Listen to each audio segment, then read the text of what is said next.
So let's begin by singing our blessing about immersing ourselves in words of Torah.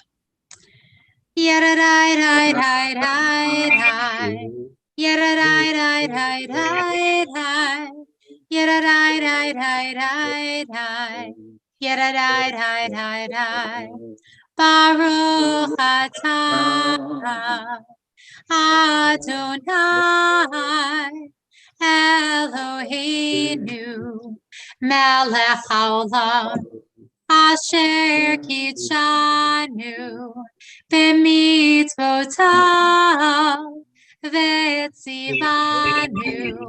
v'etzivanu לעסוק בדברי תורה הפוך בה לעסוק בדברי תורה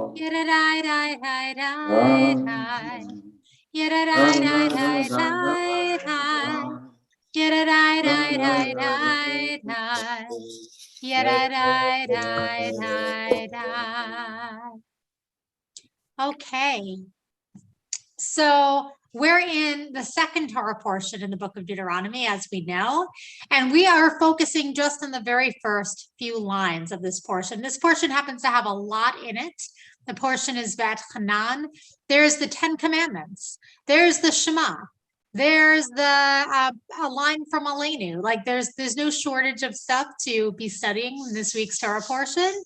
And I'm picking none of those things. I'm picking instead a first few verses that have to do with Moses so that we can kind of dive into Moses' state of mind at this moment, because it feels like a very human moment right here. Something that I think we can all relate to in one way or another. So let me share my screen. There we go.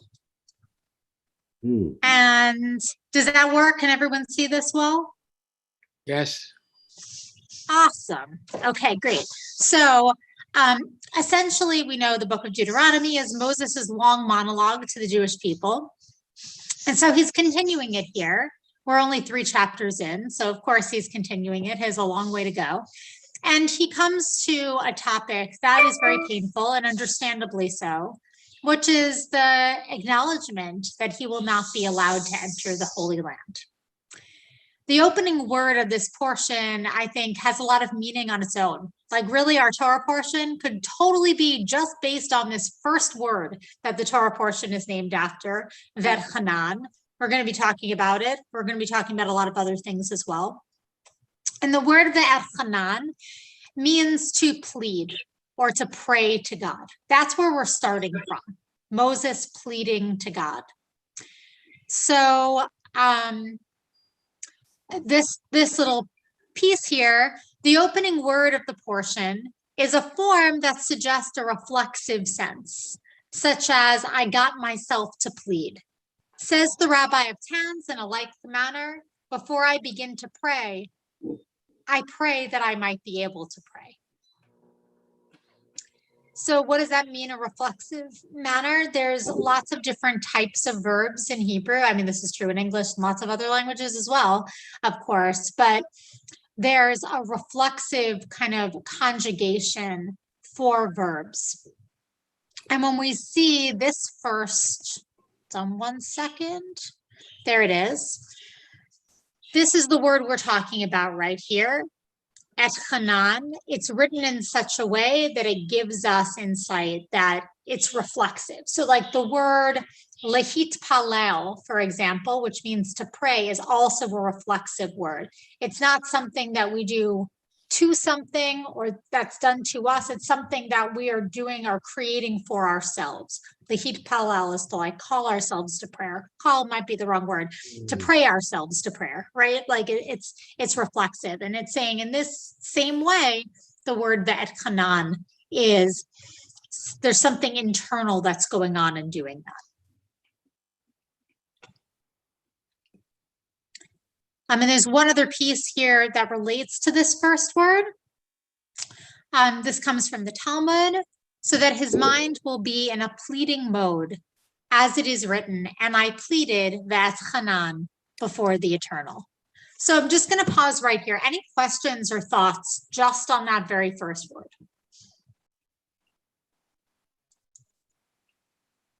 In English, we don't have a reflexive tense in the same sense, but in Spanish they do. That's when I didn't even know anything about reflexive until I took Spanish in high school. Yeah. Well, in English, we use the word myself or himself. I feed myself would be a reflexive of I feed. You don't feed something else, you feed yourself. But I was wondering if pleading is the same as begging.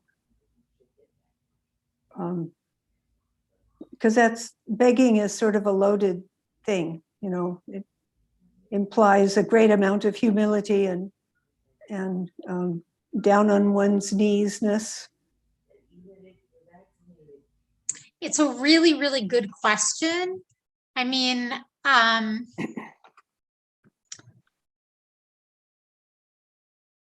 can't think of a time in the Torah where begging is used in a prayerful way, as opposed to begging for food or something like that, that occurs in later scripture. It's a really, really good question. I mean, just kind of pushing it back for everyone here, like, what do you think the difference is between pleading, begging, and perhaps praying as well? When you were giving your introduction, that word flashed through my mind. Before you actually said pleading, I thought, how about begging? But I also dismissed it almost simultaneously because it is a very loaded word in English. We have to remember that every time you translate anything from one language to another, it's an editorial. That's why I think that might be a poor choice of words, because in English it means so much else. Yeah, it has sort of a pejorative sense. I mean, a beggar is not a good thing to be, but we don't have pleaders in the same sense that we have beggars. That's true. It's not a noun. I also think that Moses doesn't really think he did anything big, anything really wrong. God is in charge of everything, but it seems he seems to be saying it's not really fair. Yes, and we're going to get there. We're not quite there yet. Obviously, he's pleading for a reason, and you're bringing us ahead, Larry, by bringing in a little bit what he's pleading for. Remind me why he is not allowed into the land of Israel. We are going to go into all of that, Ezra. It is a great question and a really important one. There is also no straightforward answer. Oh. But we're going to be talking about all of that. It's great. Moses has pleaded before with God when he pleaded with God a few parshot ago about not destroying all his people that he had just taken out of Egypt. That's great. Yes, there's a few times where Moses definitely lifts up his voice on behalf of others and pleads with God and say, God, be compassionate. Like, be in touch with your compassionate self, have mercy, so that all these lives aren't lost, so that this people continues to exist, and so on. But this is the first time that Moses is pleading on his own behalf. Is that word the same used in the previous times? Do you know? Or does this have a special connotation? That is a very, very good question. I do not know the answer to that. And if I had time to look in my concordance right now, I could tell you. Actually, I will try really quickly just to see one thing. And this actually might be kind of interesting just for everyone here to have the opportunity to see how this works. And I'll go back to the text in a second. So essentially, I'm taking the word, except I'm taking off the vav because that is an add-on to the word to try to see where else this particular word appears within our tradition. And it looks like, because it tends to do it more in order, it looks like it does not appear within the Tanakh, within the 5 books of Moses outside of this. We don't see anything in Genesis and Exodus and Numbers. It doesn't appear in any of those places, right? Where do we see it? We see it, okay, well, this is Talmud. This is a commentary based on the verse that we are studying right now, which is this one. It appears in Psalms. It appears in Job. And then these are all secondary midrashim and other materials and commentaries. So it doesn't appear within the text, really, outside of that. I wanted to say something when I have a chance, if you're finished, Rabbi. Yeah, go ahead, please. I think, Jessica, for me, really nailed it when she used the word humility before, when you were talking about pleading and praying, because I think that when one is really praying from one's heart, we have to sort of leave our own ego at the doorstep and just speak the words, because we're speaking in Judaism to God, as compared to other religions that go through an intermediary, as we know. And I would think that really praying is coming from within us, and trying to approach the aspect of God that's within us and without us and outside of us, the totality of God, to be able to do that in a very honest way. It's a really, really, really good point. Humility is a part of this. There's no question.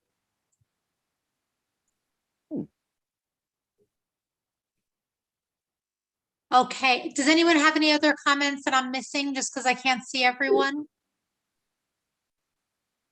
Okay, then why don't we dive into this text? Why don't we get beyond the first words so that we can get some context and go to the meat? Here we go. Would anyone like to read these verses? I'll read if you want. Thanks, I'll do it. Steve.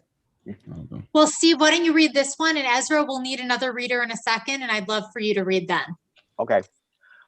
I pleaded with the Lord at that time, saying, O Lord God, you who let your servants see the first works of your greatness and your mighty hand, you whose powerful deeds no God in heaven or on earth can equal, let me, I pray, cross over and see the good land on the other side of the Jordan, that good hill country and the Lebanon. But the Lord was wrathful with me on your account and would not listen to me. The Lord said to me, enough, never speak to me of this matter again. Go up to the summit of Pisgah and gaze about to the west, the north, the south, and the east. Look at it well, for you shall not go across yonder Jordan. Give Joshua his instructions and imbue him with strength and courage, for he shall go across at the head of his people, and he shall not allow them the land that you may only see.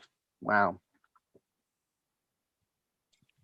Okay, so there's so much there's so much in these few verses, right? There's a lot that's going on, and I want to give us the opportunity to just kind of take it apart a little bit. So first of all, we have this wording here where Moses is saying to the people that God was wrathful with me on your account and would not listen to me. Why do you think Moses is saying this? What is he expressing? Well, I feel like that if you don't listen, then the people don't take it seriously.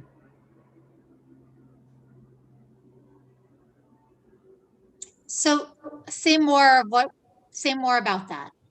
Is that if you don't listen to someone, they don't take you seriously, then they decide things for you, and you might not like the actions, or you don't like the consequences.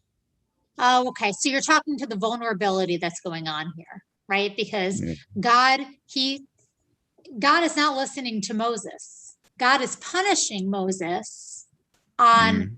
the people's account, according to this verse.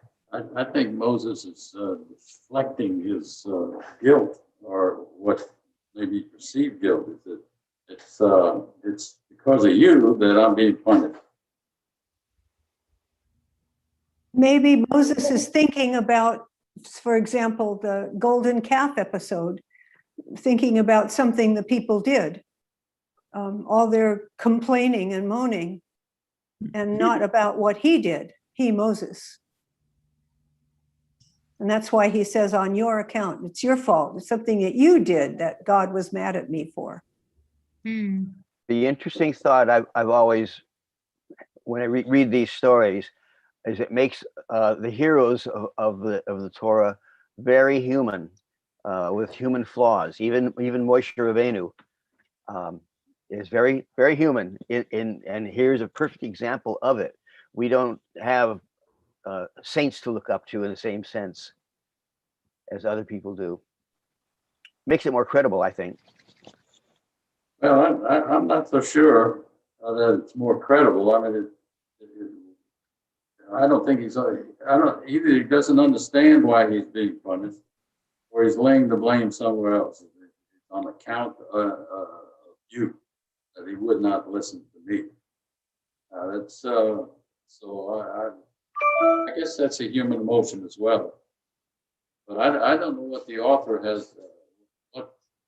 What are they trying to say here? Is it talking about Moses' frame of mind, or is it talking about how God treats people who don't listen? I mean, who don't obey. And he didn't obey when he struck the rock, when he was told to talk to it. Right. Right. And also in the chat here, Marla mentioned Moses also killed the Egyptian. Like Right. maybe just getting to what you're saying, Irv, maybe he's deflecting his own responsibility right here Yeah. by blaming the people. I don't want to take responsibility. It's a whole lot easier to blame all of you.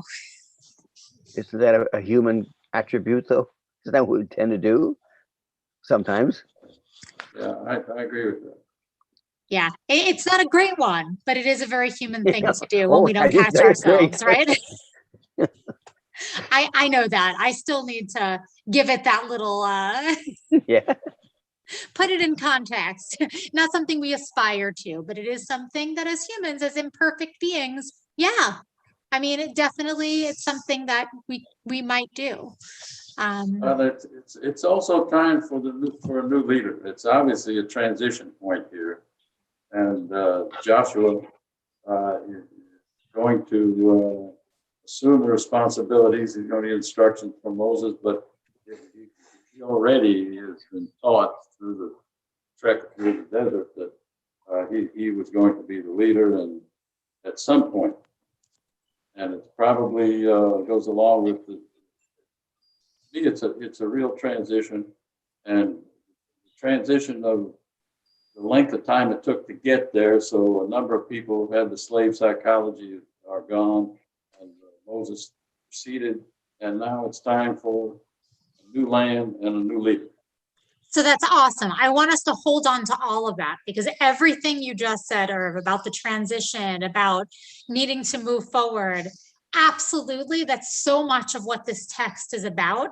But before we get more into the conversation about all of that, I want us to just kind of pause here, because at this moment in Moses's mind, I don't know that he's there yet.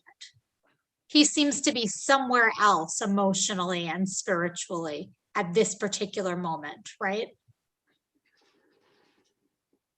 And so when he expresses to the people, God was angry at me on your account and wouldn't listen to me, God's response to Moses is really direct, right?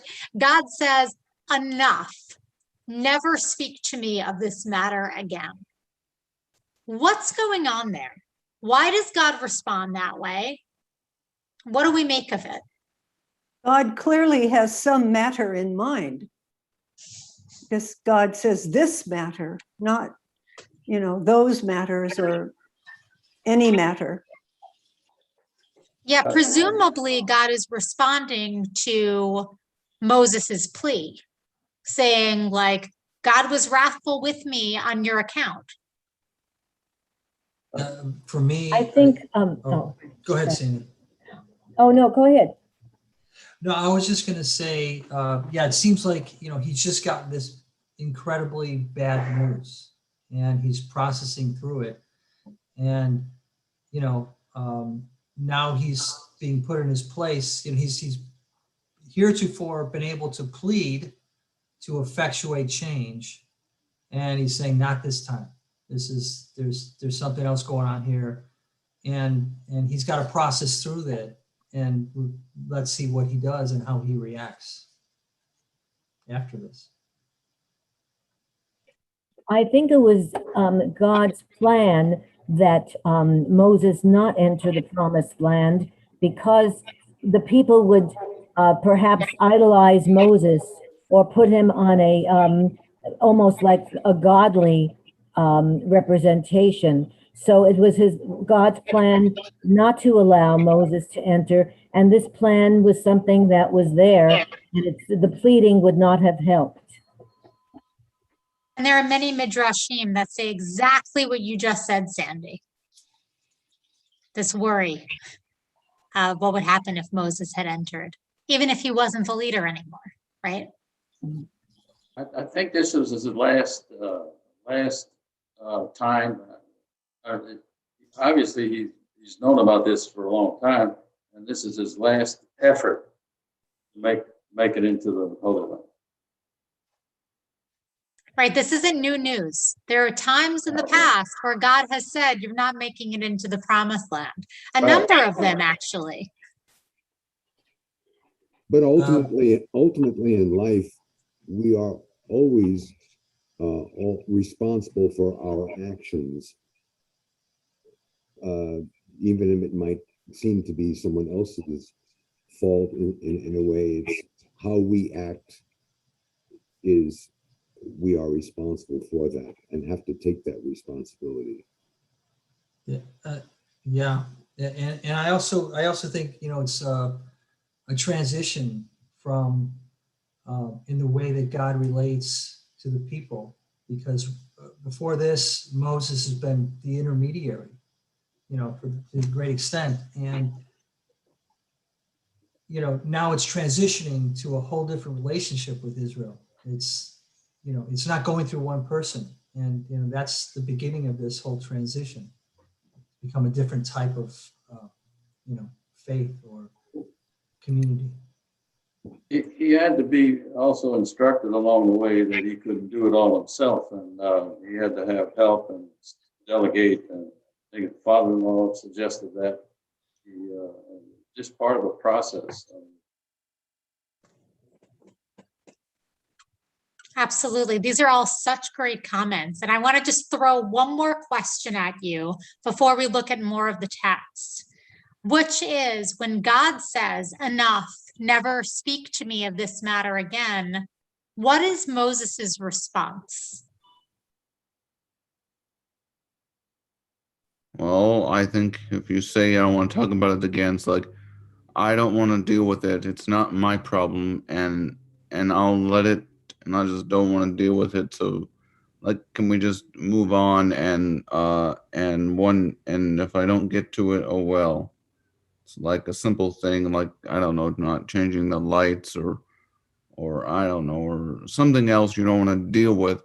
Instead, you just put it on the back burner, and it's kind of like, I don't want to deal with it, because if I have to deal with it, then I have to do something about it, and it's someone else's problem. So are you saying like that Moses is compartmentalizing and just kind of putting that through his mind? Yeah, it's kind of like the bullying at school. We don't want to deal with it, but we'll read about it later in the newspaper that he that something happened to them, but we don't want to deal with it, you know, kind of like, you know, I don't know. That's what I think. You know, people don't want to deal with something because they're too afraid to deal with it. They let someone else deal with it than them. Rabbi, did you ask what Moses' response was? I don't. Yes. It's not here, is it? I don't see it. Where is his response?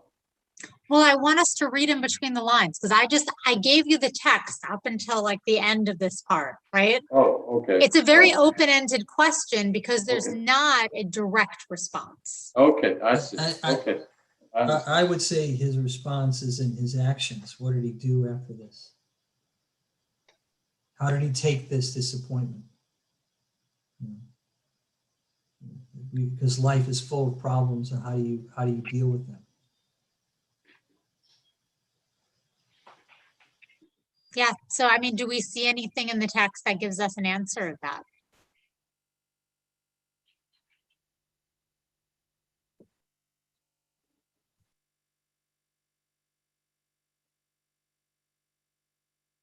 He didn't. There's no indication that he said he would say something like, "After all I've done for you, this is my reward." Kind of an answer. I didn't get that feeling.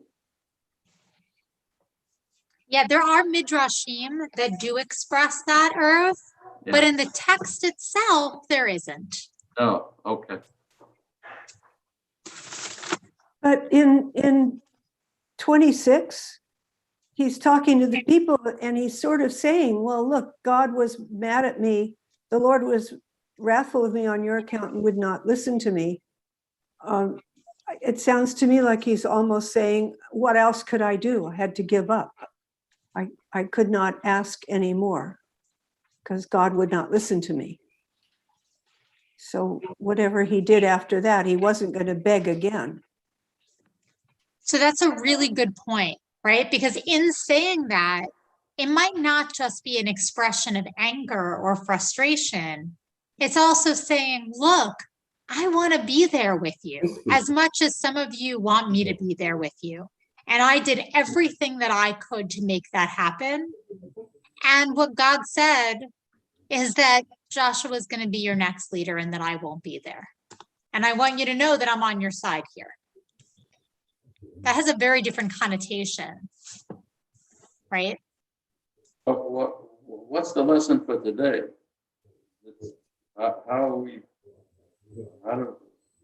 What's the point we get for today's world?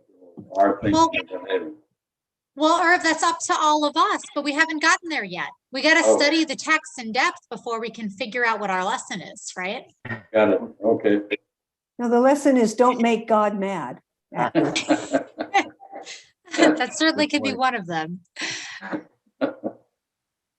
So let's look at some of these commentaries that pop up about some of the things that we've discussed. So right here, this whole idea on account of you, this happened on account of you. You caused this for me, that God was wroth with me. Similarly, it states, and they provoked him at the waters of Meribah. He did evil to Moses on their account. And that him and he here is talking to God. So God was provoked. The people of Israel provoked God, and God did evil to Moses on their account. That's what the Rashi's commentary in the verse from Psalms states. But there's also some other interesting commentary here. So actually, I'm going to go up a second just to look at verse 26. So we have this wording. The Eternal said to me, enough, never speak to me of this matter again. The Hebrew on 26, sorry, the format of this is such that I need to keep going up and down. I know that's not ideal, but the Hebrew is like, he said to him, Rav Lach, which means it's enough. It's enough already. Al Tosef, like, stop it. And the rabbis point out, okay, now I can stop going up and down. Here's the Rav Lach. Let it suffice. Pray no more. Stop with your pleading, right? So people should not say, whoops, sorry about that. so that the people should not say, how harsh is the master and how obstinate and importunate is the disciple. Another explanation of Rav Lach, more than this is reserved for you. Much is the goodness that is stored up for thee. So let's parse these, because they're two very different interpretations of the same verse.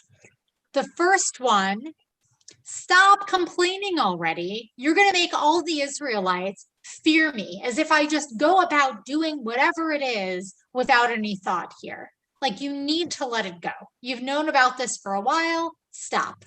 Right? That's what the first one is.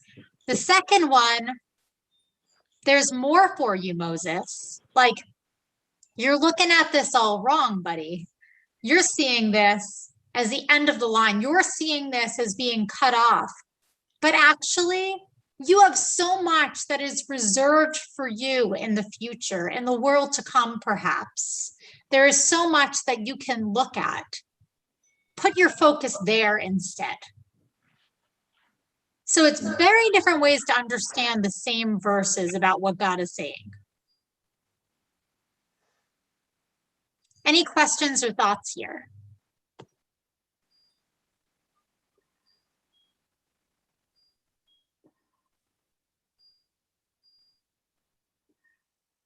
Okay, let's bring in a little bit more of this text then. Sure, I'll So read. this is, yeah, sorry, go ahead. So I'll read. Oh, thank you so much, Ezra. But the Lord was what? You're good, go ahead. Was wroth with me, as one would say his neighbor. That man was angry with me and was filled with warmth against me. Because of you, you are the curse. Likewise, Psalms, they aroused warmth of the Lord at the waters of the connection, and Moses was afflicted because of them. And he did not heed him. He did not accept my prayer. Rob or Dot. Nathan says, it's written, behold, God is great, and he will not despite the Holy One. Blessed be, he did not despise the prayer of my many, but here did not need him. He did not accept my prayer, and the Lord to me, he said to me, it's enough for you with the thing. Refuse to heed you, Zinkadom, being kept such rebuke from a graver transgression. That it? Yeah, thank you so much. Sorry, it took me a second to unmute there. And we'll go into just a little bit more. Sorry, my computer keeps going a little crazy on me today. So I'm just going to finish this last piece here. So in this regard, Rabbi Yishmael adduced to folk saying, according to the camel is the load. Variantly, if Moses, the wise, the father of the wise, the prophet, the father of the prophets, was not forgiven, how much more so lesser men who delay judgment and who pervert judgment? Much for you, he said to them, much have you labored, much have you toiled. Take leave, Moses, and rest. Go to your reward in the end of days when you will rest. So I know this is a little bit hard to follow because it is commentary, it's midrashim, and what they do is they kind of put everything on top of itself. But essentially what this is getting to are some of the various ideas that we just had about what it is that Moses is saying and what it is that God is saying in response. And I'm wondering, within this text that we read, Ezra, thank you so much for reading the majority of it. Is there any kind of ideas put forth here that particularly resonate or that you have questions about?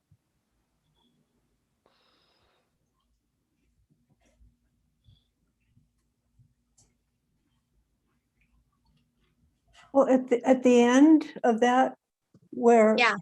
the go to your reward, it sounds like this is not a bad thing. That Moses has done enough. He's the camel who had the biggest load. And it's time for him to put that down and rest. And if he goes into the promised land, that won't happen because there's going to be war, fighting and suffering, and this is his chance to rest. Yeah. So we've already brought up in the past how it's good for the people if Moses this is the end of his journey and the beginning of Joshua's as the leader. But here, what you're pointing out, Jessica, is that it actually is good for Moses for this to be the end of his journey here, because he needs to go to his reward. Like retirement for Moses, exactly. And actually, there's this phenomenal book that was put together, Moses and the Journey of Leadership, which none of the text made it into this sheet, but there's an entire chapter about it in which he talks about, Norman Cohen, one of my professors at HUC, he talks about this as basically Moses's retirement and how challenging retiring can be, and the many challenges being reflected in Moses's words. That's coming from a time when everything went according to descendants. In fact, the power transferred from down to from the patriarch down, and it didn't occur until death, which is usually longer than that person could really rule with any sensibility. It's really a whole change here that's getting me, and maybe what is it he might be thinking about his legacy, which is what people do toward the end of that. But when I retired in 1994 from one of my careers, someone whispered in my ears that, Irv, they'll miss you as long as it takes for you to put your hand in the bucket and lift it out and it drips dry. Then that's all. So if you're thinking you're going to be remembered, that's not exactly the way life is. So maybe he's looking at that as well. Yeah, and Irv, just hearing you say that, I want to read the last sentence or two of this commentary that Norman Cohen put together.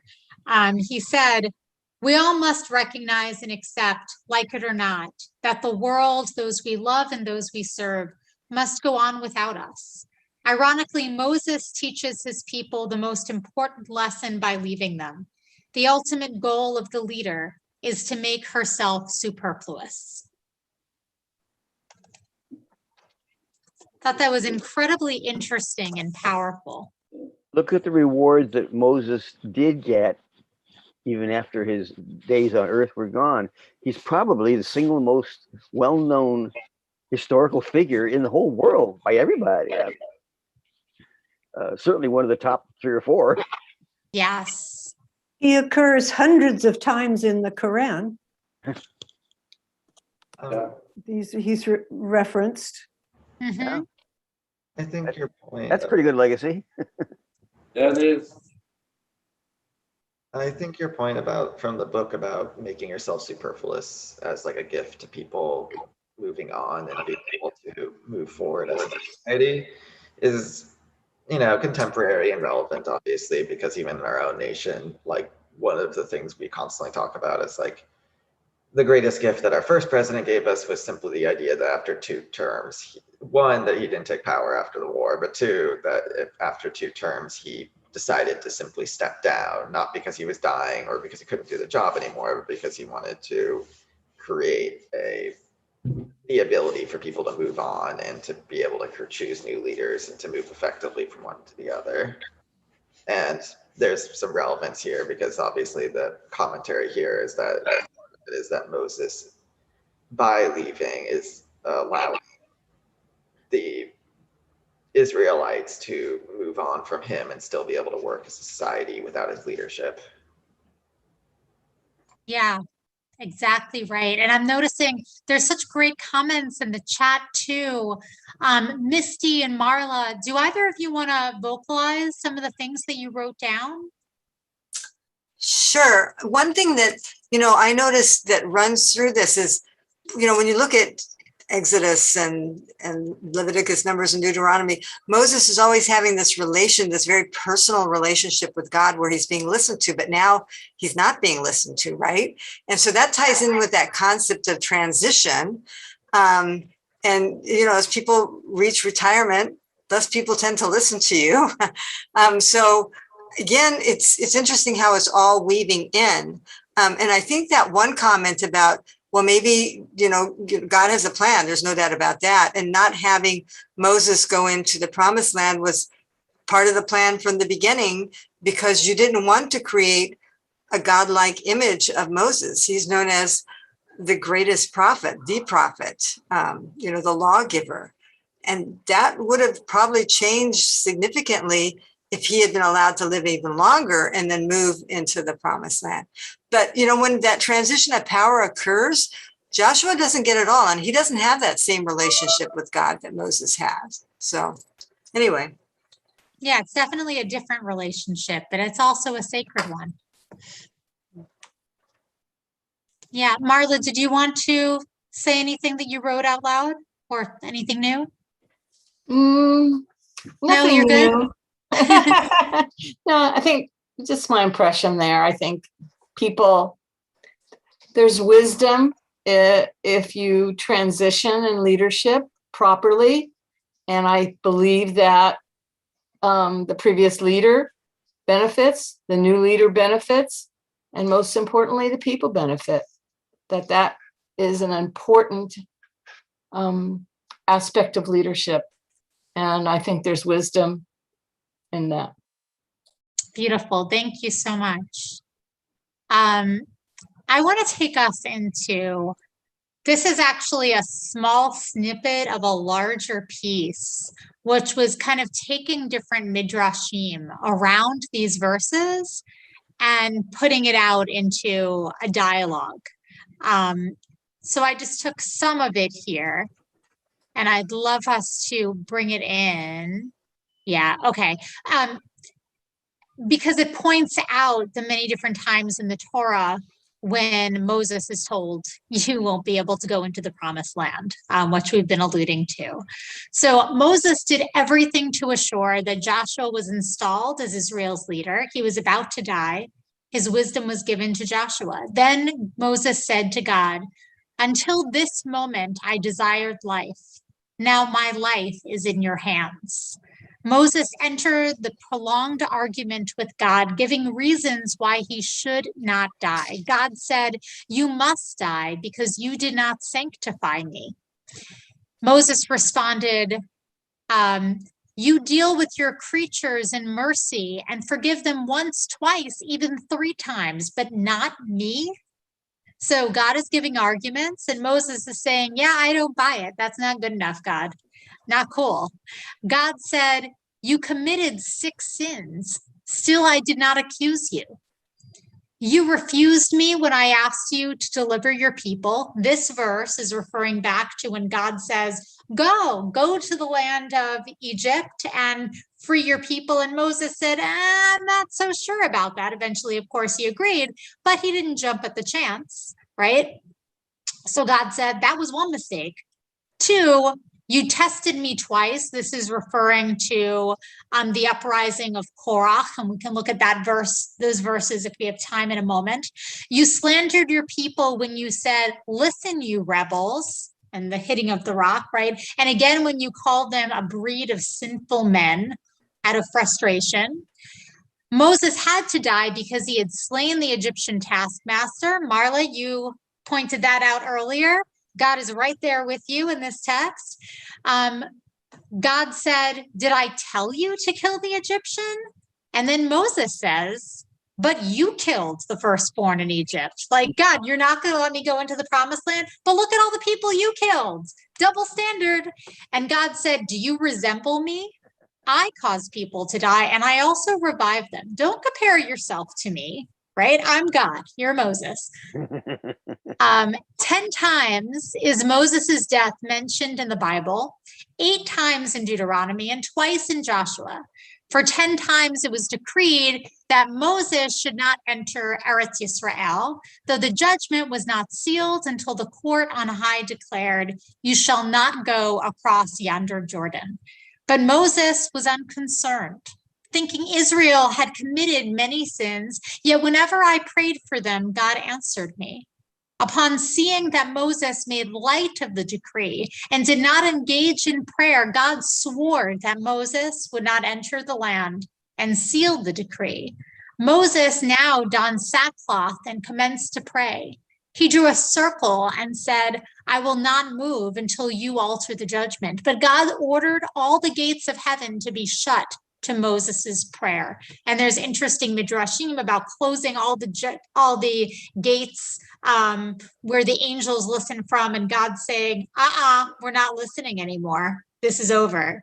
God decreed that not even Moses's bones would cross over into the promised land, but Moses objected.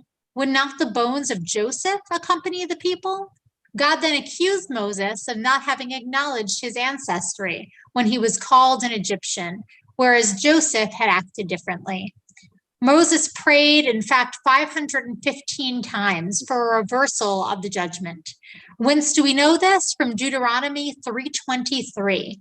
I pleaded with the Eternal at that time. The Hebrew for I pleaded, again going back to Bet Hanan, the letters of which add up in gematria to the number 515. So that means that he prayed 515 times for a reversal. Interesting, right? At last, God relented and allowed him to at least view the land. Moses continued to plead his case. If I cannot go into the land, let me become like one of the beasts of the field that eats its grass and drinks its water and live and enjoy the world. Or let me fly about like a bird gathering its food. Only let my soul be like them. And God then said, enough, never speak of this matter again. That puts it in a different context if we add in all of this. In that hour, God said, I have heard your prayer. I myself will bury you. After kissing Moses to take away his soul, God wept, as it were. So did the heavens and earth. So there's a lot here. What do you make of all these things?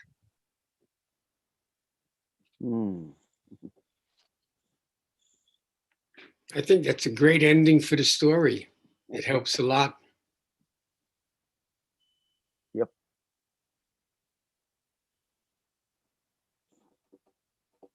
And indeed, that is how the book of Deuteronomy ends, right?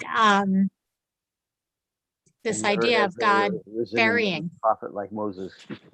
Yeah, right. I mean, I don't mean literally the last line, but this is kind of how it's the feeling at the very end is what's being described here. Mm-hmm. You know, I find it's very poignant that it said God wept. This is as God is denying even Moses' bones to enter the promised land. And after Moses dies, God wept, as it were. Very touching.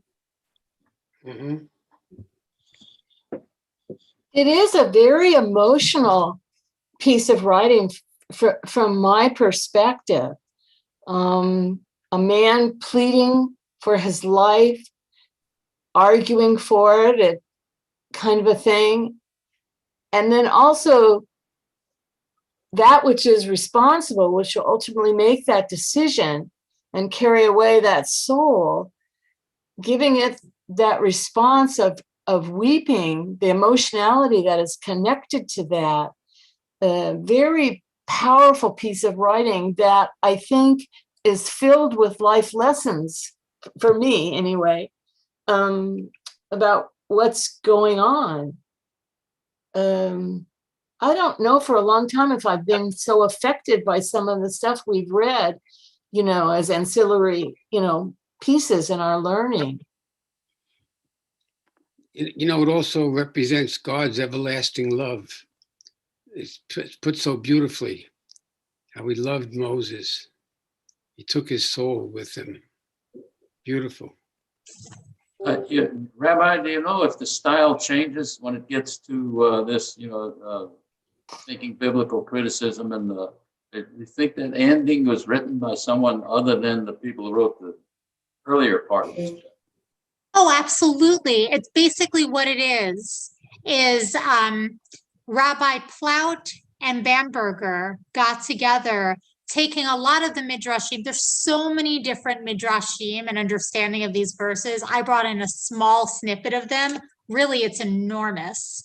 And what they did is they took some of these different texts and put it in a form that I think is really powerful. That's like why I brought this piece in, but it's later text, it's later interpretations based on Torah. All right, I got it. Because it reads like it is Torah. I mean, when you read it, it reads like you're reading the scripture. Yeah, because they're bringing in proof text. It's a rabbinic way of doing it. They honored that tradition in putting this together. I got it. Okay. It shows God is grateful for all Moses has done. It's beautiful. It could be so easy, I think, when reading the original verses in our text, to look at God's words of saying, enough, I'm not listening anymore, as being hurtful or dismissive. But through this text and through so many of the midrashim, it sheds a different kind of light on it. Like it actually was an act of love. Mhm. And so, Irv, earlier on, you asked the question, what is the message in this text? Yep. And for me, it's actually in that verse, or one of the many reasons I think is in that verse of God saying, enough. Because in doing that, God is saying, it's time to let go. Like there's one midrash that I didn't bring in here that actually comes again from this book that I might be talking about tomorrow that says, hey, Moses, you have like 30 minutes left in your life. Do you want to spend it arguing with me?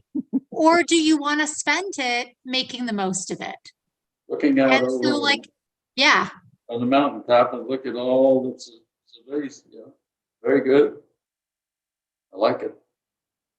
Sometimes we just need someone to say, enough, like cut the nonsense.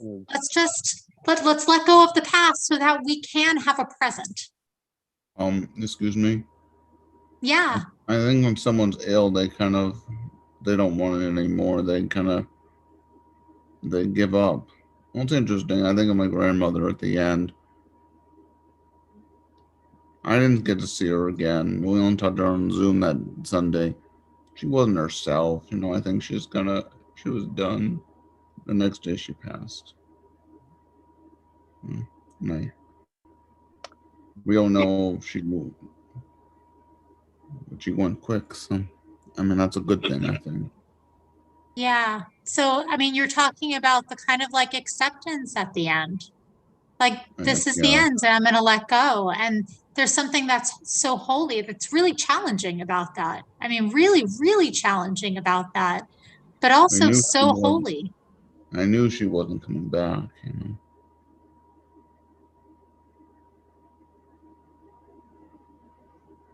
Yeah. But I hope that we can find peace in knowing that in people who we love dying, being able to find peace at the end and acceptance of there being the end, Mm-hmm.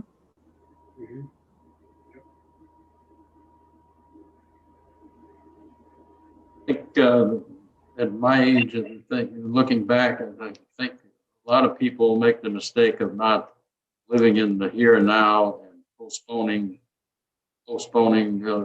many, many things that, I'll get to it when I retire, or I'll get to it after the kids are gone. I'll get to it. But it's so much is missed, I think, in postponing and delaying and not living in the here and now, which I think our faith tells us to do. We don't worry about what's coming. We want to do it now.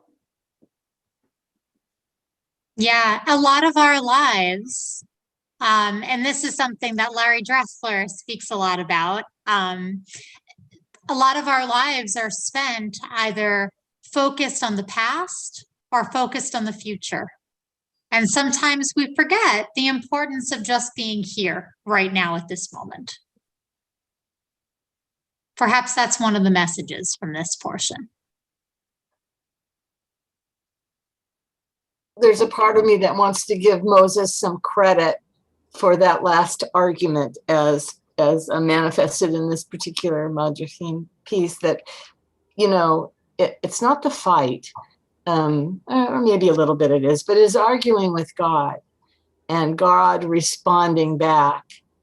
And I'm kind of glad in a way that he had that discussion, because then when it was time to hear that's enough and to be kissed so his soul could be released, then that was the time. It was time. It was ready.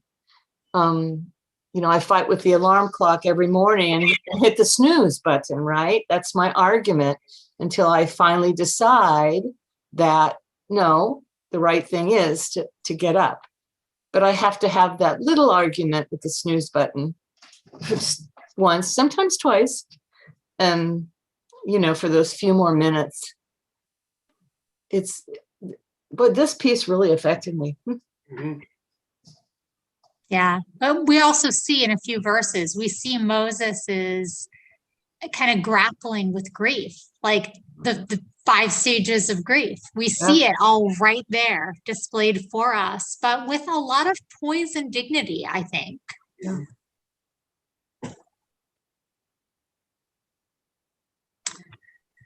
So I have no idea whatsoever what kind of a prayer is in the book for this week's portion, Marla. I'm really curious if it is picking up on any of this or if it's using some of the many other like beautiful gems from this week's portion. That's a great segue. Thank you. Our blessing for today comes just a little bit farther on in the parashat. It goes to Deuteronomy verse 4,